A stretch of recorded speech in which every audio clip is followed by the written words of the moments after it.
Today, we're going to talk about being an entrepreneur, some of the good things, some of the straight up bad things, a lot of the things that if you're thinking about being an entrepreneur or wanting to transition from a job to starting your own business, you should listen to this because there's a lot of ways it could go wrong. And I'm an entrepreneur. So one of my favorite things about this whole vlog thing is with my son, he's asleep.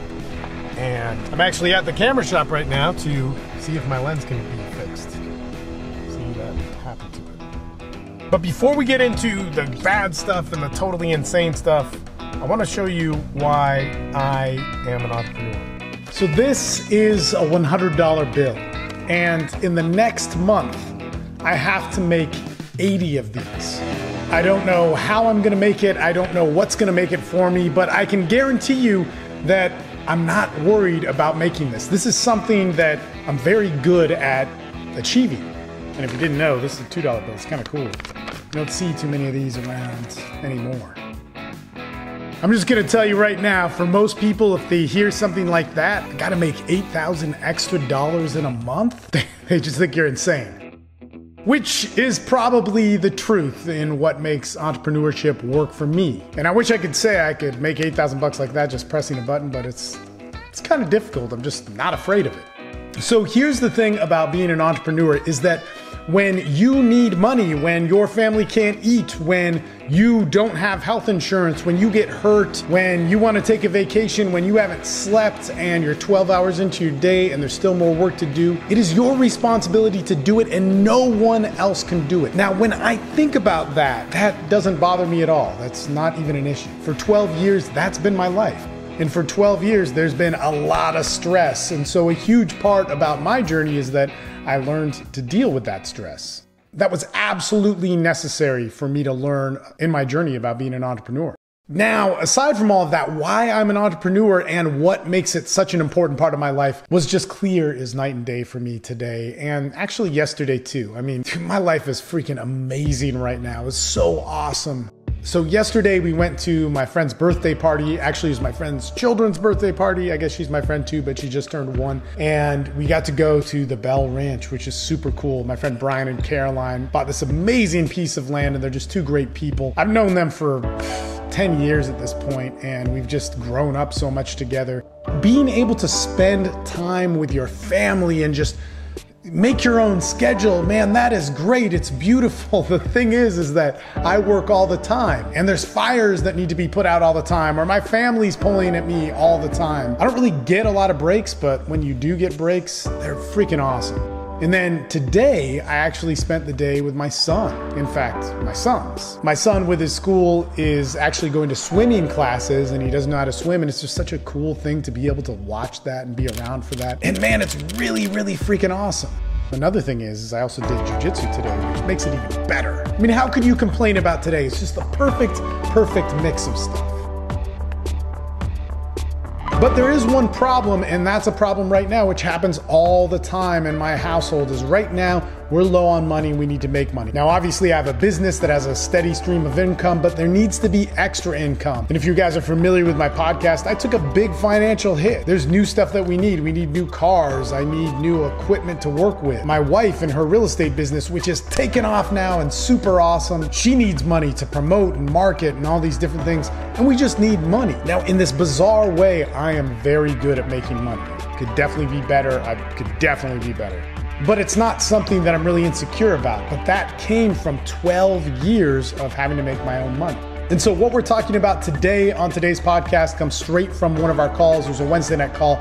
Longtime member of Men's Development Excellence asked, man, I have a great job, but I want to start a business. I want to have that freedom. I want to know what it's like and all these different things about being an entrepreneur. And it's kind of interesting because we got in a discussion about it. I recorded this segment about it. And the fact of the matter is I love being an entrepreneur. I wouldn't have it any other way.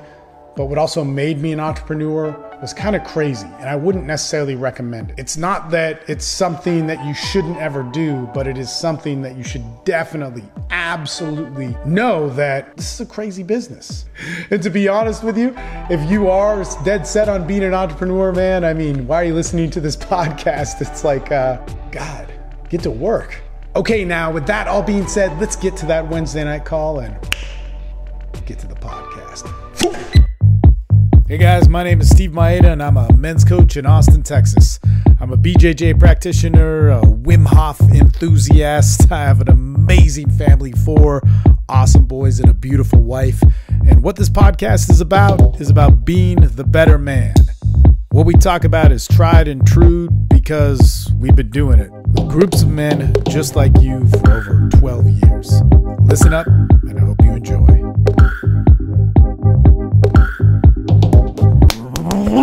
Money, sex, power. This is what men's development really focuses on, and why do we focus on it?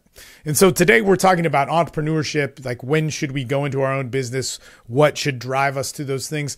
But first I want to get into this money, sex, power thing, because when we feel powerless, we seek power. When we feel powerless, a lot of times we seek power in terms of money. When we seek power in terms of sex and relationships or male validation, we seek power in sex. And so this is where men really screw themselves up, and where I see men totally ruin their lives is in all of these areas going too far. The last one I would also add to that would be in terms of anger and violence. And this is where men lose track of a lot of things. And why do they lose it? You know, we live in a crazy world, a crazy culture. I'm not trying to solve that. I'm just trying to solve your problems and work with you, work with the individual man, and integrate you with our different groups and so on. And they're a great time. It's January 30th, 2019, and we're on a Wednesday night call. And we're talking about this, and how this came up was about entrepreneurship. Because so many young men are looking to make money. They're looking, what's the best way to make money? And this question came up of going like, man, when do I know to start my own business? It's something I've always wanted to do. And, you know, of course, I've had my own business for a long time and I could say a lot about it, but my story also might be unique in that. And we'll get to it a little bit here. Other entrepreneurs might have a unique story as well. But we're told so often that entrepreneurship is the best, the ultimate way to make money. And one of the things that got brought up is it may not be. In fact, I would even argue that it isn't. And in fact, I would argue for myself that it's one of the craziest things that I've done, and that it only worked because I was kind of crazy and irresponsible and quite possibly stupid in those ways.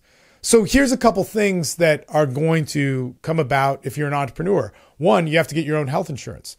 2, you got to work all the time. You never close. 3, when you don't make sales or have money, you don't eat. And when you have a family, that's even a bigger risk. There is so much pressure on you all the time working towards you. Now, it's great when it works. It's fulfilling. There's nothing else like it. When you can be successful in it, it is amazing, and you can put no limits on what you make. It's different than having a job. You don't have to listen to everybody. And I would actually argue that I have to listen to everybody. All of my clients, all my customers, they're people that are actually, and if you ever are part of it, you're integrated into my life massively. It is awesome. I'm not complaining about that in any sort of way, but this only works because I don't complain about it, because I love it, because I do like it. When I'm on the clock 24/7, I don't complain about that. When I get an email, in fact, true story, one of my clients was with me and we were riding around in Dallas, and he said, man, and he makes quite a bit of money. And he said, man, I don't want to go over there. I'm going to hire one of the guys under me to go over there and sit in on this job, and I'll pay him $200. And I said, man, I would never do that. And he's like, yeah, but it's not worth it to me. I'm going to make $2,000. I'm like, look, if I have the option to make $2,000 and fulfill a client and customer relationship, and all I have to do is lose sleep over $200, I am going to take that $200. Why would I lose money on that? That doesn't make sense. And this is part of that entrepreneur mindset. Now, I get it that different people do things in different ways, but in that particular situation, that's where I would have gone. I know other entrepreneurs might say a different thing. But in that situation, oh yeah, hands down, I would make that work as much as I could so that I wouldn't have to pay somebody else $200 to do a job that was technically mine in the whole equation of things. And it just meant me being lazy in my mind. Hell yeah. Oh, I would totally go for it. And this is something that is very, very important in that equation of being an entrepreneur, is you're always on, and it is freaking awesome and amazing. But let's say you have a really good corporate job and you have the 401k, and you have the what they call, I love this when I look at entrepreneur sales, like selling. What do you sell online? You can sell being skinny. You can sell getting your hair back if you're bald. You can sell online marketing. You can sell sex to men, all these different things that are very popular in the different online niches. But one is entrepreneurship that is very, very big. And they're always like, I didn't want a 401k or settle for mediocrity. I wanted to be the best. And, that speaks to a lot of people. But let me tell you something. If you have a good corporate job, if you have something that pays you benefits, that pays your family benefits, that gives you vacation, that allows you, yes, to move up in the company, but very slowly, and you'll never be on top. But let me tell you this. For me, in the way that my business is set up, in order for me to make $250,000 a year, there is a lot that I can do. And the shift that I need to go from $250,000, which I have not gone past this, to go to, let's say, $1 million, is a big shift in the business. Now, I get it. Conceptually, it might be like, oh, products and supply and demand and whatever. But that is very, very difficult to do. Whereas perhaps, we were talking about this in one of our financing courses that we're developing right now, is this guy who makes $70,000 a year, less than what I make, less than what a lot of the guys in my groups make, is far more wealthy than us because he's been investing for the past 10 years of his life. And in cash, he has access to $250,000. That is an insane thing that he got from having a corporate job. And so when we talk about having the most financial freedom, the most amount of money, all these different things, is entrepreneurship the right choice for creating wealth in your life? Here's the thing. I was actually talking to a tax guy about this, and this was so funny. And I said, man, I don't know any of that crap. Like, you're talking about all this stuff about organization and yada. Like, all I know how to do is make money. And he said, exactly. And he started speaking to me in this way. And he's like, you're an entrepreneur. You know how to make money. Go make money. Go do that thing. We'll take care of the rest. And to figure out whatever's going on with taxes and, how we can, manage stuff better, what type of different corporation possibly to transition into and yada, yada, yada. That's our job. Your job is to make money. This is just one of those things where you don't have to worry about ever if you're working for somebody else. Of course, you have to worry about taxes, but it's much more simple in how it works. That it's much more easy to think about a lot of the things that really matter in your life and things that will influence you massively in creating wealth. So look, here's the thing, guys. If you're an entrepreneur, if you want to move into that, and as I said, we'll kind of get into my story, I fell into mine. And it's one of the most beautiful things that I could articulate because before that, I didn't care about making money, but I knew how to work. One of the things that I think is so important for men in their 20s is to learn how to work. Learn how to show up for a job, learn how to do your best, learn how to, as I always said in job interviews, it's like, hey, I know how to show up early and I know how to leave when the job is done. If that means that's 2 hours past my time, that's 2 hours past my time. And I was very good at interviews. I was, I didn't get every job, but I got a lot of the different jobs because of the work ethic that I guaranteed I would offer to them. But in that, I prepared myself for when this crazy wave, and for me, it was through the dating industry. And, I was a new dad, didn't know what to do. I was having all these problems. I wanted to meet other women and date them and so on. And I met these guys who were pickup artists and I became friends with them and I hired them. And then I didn't need to hire them because I was so good at whatever. And they were like, hey, can you help us coach? And I was very good at it. And somehow at that time in 2006, 2007, when the economy was really rich, guys would pay $5,000 a weekend for an expert to help them. And it took me 9 months basically working with these guys who were professional coaches to learn how to be a coach. And I took it and ran with it. And there was enough supply and demand to keep me there.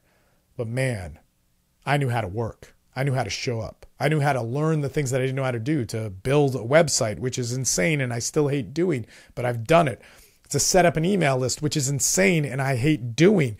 To video production, which I love doing actually. And I did that before in my 20s, working in theater and working in TV and getting some knowledge of these things. But to do it myself and with technology and all these things building, I knew how to show up, but I can never fail. And this is what's so crazy. and what I had to learn with my stress management and so on, which I thankfully took care of years and years ago. But man, I don't freak out anymore. I don't freak out anymore about money. I don't freak out anymore about these things of like, if I don't make $6,000 this month and I'm not sure where it's coming from, my family starves. And that is for real. Those are things, those are pressures that happen to me constantly, or have happened to me constantly in the 12 years that I've been in business. That's crazy. Why would you want that? Why would you say yes to that? But for some reason, I did over and over again and didn't question it and went for it. And man, that is insane. And that I would even say is stupid and not smart. But it is the truth and is the reality. And I was able to build a great thing from it. And man, it's pretty amazing. Could still be better, could still work better. But being an entrepreneur isn't the dream that everybody sells you on it. And it is very great. And I wouldn't have it any other way. But is it the right choice for you? If you are really looking to build wealth, is it the thing that you want to do? I mean, man, I'm 41 years old. And I talked to a guy who's 30 that has $250,000 in the bank and then some. That's pretty cool. I'll tell you this, when I was 30, I wasn't really thinking about that. But my 41-year-old self wished I was. 80 more of these. Well, 79 more. I already got one, so that's pretty cool. Okay, thanks guys so much for listening to the podcast and supporting everything that we do. Man, I really am curious to know what you think, know what you want to learn more of. We have an amazing community of men here in Austin and internationally. I'd love you to be a part of it. Go to the Austin Men's Development Facebook group, plug into our group, make yourself known, make yourself be heard, all that sort of good stuff. Leave a comment or, of course, email me. All that stuff is in the description. And man, I appreciate it. I love what I do, but I wouldn't love what I do without having people to do it with. And hopefully that is you.